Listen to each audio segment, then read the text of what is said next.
எல்லோருக்கும் வணக்கம். இன்றைக்கி நாம் பார்க்க போகிறது கடக ராசிக்கான தமிழ் புத்தாண்டு பலன்கள் 5126.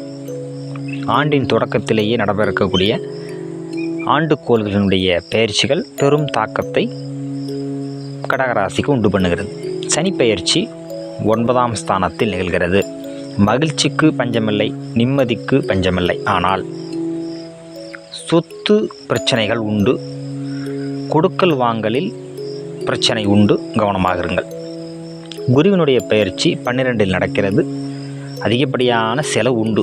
ஆனால் அந்த செலவெல்லாம் எதற்காக இருக்கும் என்று சொன்னால், பிள்ளைகளின் படிப்பு, பிள்ளைகளினுடைய திருமணம், வீடு கட்டுதல், தொழில் விஸ்தீகரணம் செய்தல், தனக்கே திருமணம் செய்து கொள்ளுதல் அல்லது தனக்கான படிப்பு செலவினங்கள், இவ்வாறாக அது அமையும். ஆகவே அது சுப செலவாகவே அமையும். ராகுவினுடைய பெயர்ச்சி 8ஆம் இடத்தில் நடக்கிறது. அவப்பெயர் உண்டு. வம்பு வழக்குகளில் காரணமின்றி மாட்டக்கூடிய நிலைகள் உண்டு.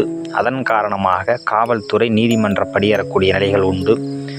பொதுவெளியில் அவமானப்படக்கூடிய நிலைகளெல்லாம் காட்டுகிறது. கவனமாக இருந்து கொள்ளுங்கள். கேதுவின் பெயர்ச்சி 2இல் நடக்கிறது. அமைதி பூங்காவாக இருந்த குடும்பத்தில் பிரச்சனைகள் தலை தூக்கும். அதை சரியாக கையாண்டு தீர்வு காணுங்கள்.